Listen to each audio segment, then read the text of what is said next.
Well, hiya, BookTube. Bill Ruttenberg here with the Ruttenberg Library. I wanted to come to you with a book tag. This is for Tag Tuesday, so recording it a little bit early, but I'm going to put it up on Tuesday. That way I make sure I get that done.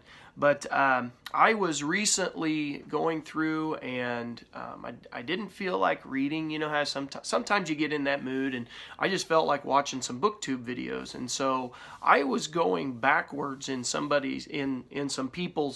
different people's channels, and I was recently looking at Mark Richardson's channel, and I was going backwards and looking at some of his first videos that he put up for his channel, and I found a tag that sounds like it's right up my alley. And so this is from clear back in 2017, so I'm resurrecting another tag. I think I've become a little bit famous for that. I was going backwards on a lot of different people's channels. Steve Donahue's one of them that I like to go back and look at all of his old tags and resurrect those and bring them back to life and let the newer generation of booktubers get a hold of those. So this is the History Trail tag, and as I said, I saw it on Mark Richardson's channel. I'll leave the link to that down below in the description, and it was originally done by the novel Nomad, and so I'll leave the link to that video down in the description as well. And this is, as it sounds, a little bit of a history tag. So at the end, I'll tag some BookTube friends who like history, and I think it'll be good to listen to what their answers will be. So the first question, first prompt, it says, first steps. What book, movie, person, place introduced you to history or historical fiction? And for me, I think the book that introduced me to, how about I stop? Let me start with the person and then I'll go to the book. The person who introduced me to history and really got me going and just got me fired up on not just history but social studies in general and historical fiction especially was Mr. Richley, Mr. Kenneth Richley. He was one of my history teachers when I was in high school. I really loved being in his class. I took a lot of classes from him. He recently passed away, was it 2 years ago, last year, 2 years ago, something like that, I can't remember, but, recently. And so the late Kenneth Richley was the guy who introduced me. He was a fun guy in class. He had this love for politics and basketball, and I can remember being in his classroom and during the presidential election, he had, all the debates and stuff. We'd watch those. We would talk politics. He was a diehard fan of politics, and it was just a lot of fun to listen to him. He had a passion that was surpassed by very, very few. And he introduced me to my love of historical fiction. He introduced me to the book The Bastard by John Jakes. It was part of Volume 1 of the Kent Family Chronicles. It was a bicentennial series that came out in celebration of the 200th birthday of the United States, and it was a bestseller. I think all of them were. Matter of fact, I think he had multiple volumes on the New York Times bestseller list at one time, and I loved all of the whole series of books.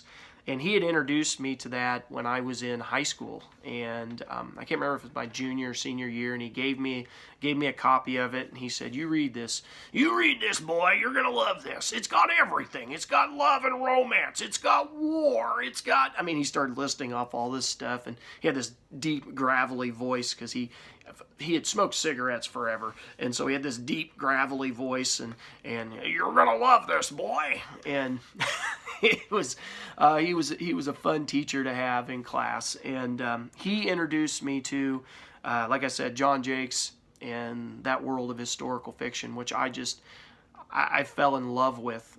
But I didn't fall in love with it till I got to college. When I tried it in high school, it just wasn't for me yet, and I had put that book aside, and I'm glad I kept it because it really fueled a fire in me for reading historical fiction and just getting into history in general. He's a large reason why I became a history teacher. When I was trying to decide, I always knew I kind of wanted to go into teaching, but I wasn't sure which avenue to go. I was still considering maybe elementary or PE or agriculture, and I loved history. I was leaning towards that, but he's the one that kind of pushed me into it. And so, as a matter of fact, when he retired my senior year, and when I was helping him clean his classroom my senior year, he gave me all his teaching materials, or a bunch of them anyway. And so I got a whole load of stuff to really, load of material to get started with as a first year teacher, 5 years down the road. And so I was very, very, very grateful. And so, that gives you my person and book. I didn't have a movie listed. I couldn't think of a particular movie that really early on got me going into history. I don't know. I loved watching John Wayne movies, and so the West was kind of an interest for me because of John Wayne movies, and my dad used to watch those every Saturday, and I'd sit on the couch while he fell asleep watching them. And so I kind of got interested, and it's not that era is my, it's not my, I'm interested in it and I will read about it, but it's not the number one interest, but it really got it sparked. And so I think for that question, I'm going to leave, John Wayne Westerns, just because it kind of got me interested in that. And then the place that introduced me to history that really I fell in love with, we went on a vacation, and I think I was 15 at the time. I hadn't turned 16 yet, but we went out to Washington, D.C. And of course, while we were out there, we hit all the sites and traveled around, and we got to go to like Mount Vernon and Monticello, and we got to go to Arlington National Cemetery. We got to go to a couple of my favorites that we got to go to while we were on that trip was the battlefield at Yorktown and Jamestown. They got a reenactment area there, and then the original settlement. And I was like pumped when I got to go there. That was so cool. And Mount Vernon ranks right in there too. But that really sparked a love of history for me. And I know my parents, they chose that a lot for me because they knew I would like that. And I hadn't really fell headfirst into the pool of history at the before that, but after that, my interest really started to take off in history, and I say that trip, that vacation trip where we went to those different places, was probably what sparked the whole thing. That really got the fire going anyway. All right, so question number 2, Well-Trodden Path. What is your favorite historical recommendation? And it says book, place, movie.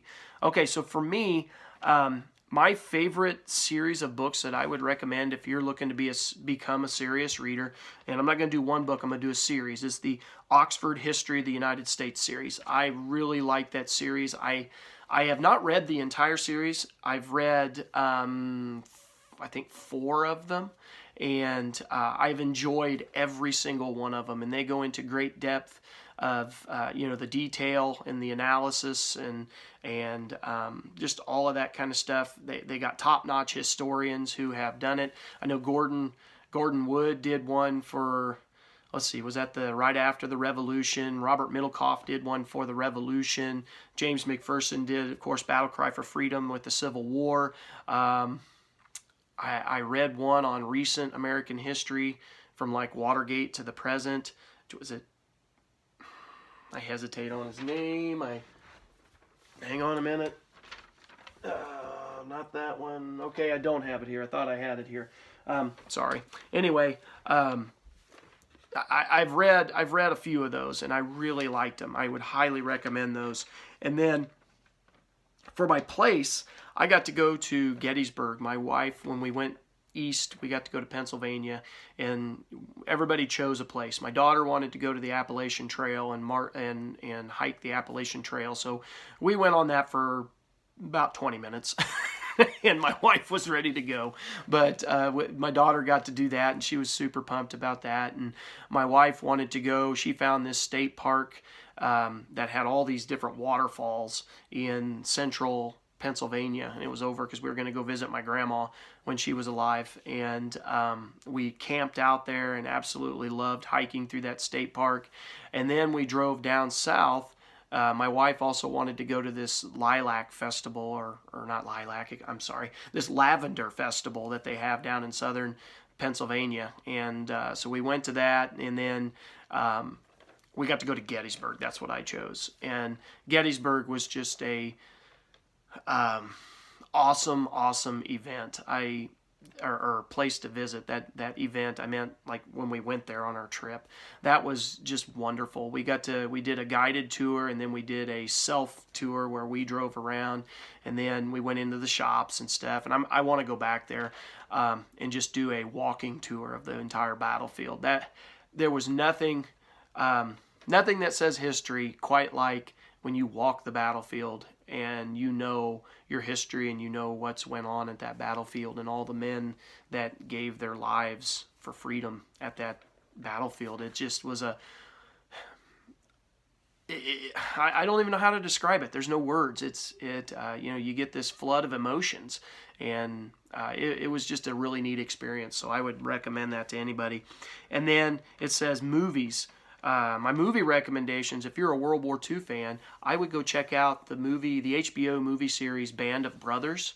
It's about the war in Europe, and it follows a group of men all the way through the war, and very inspiring.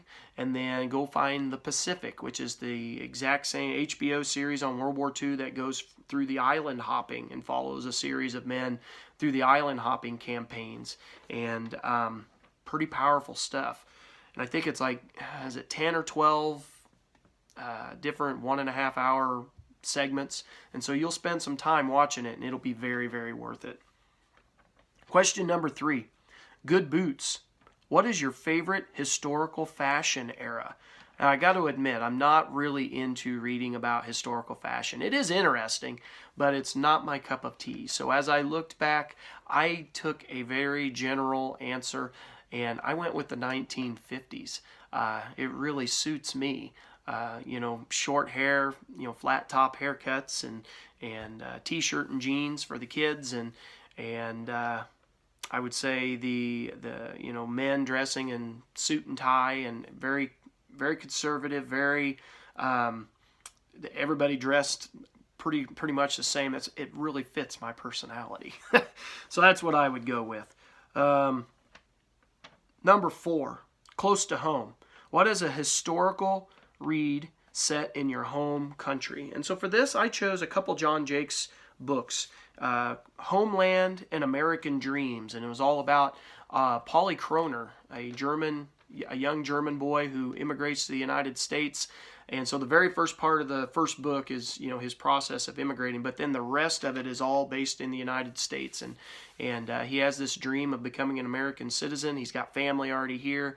And so you go on this journey with him to go meet that family and try to find his place in America. And he really gets into photography.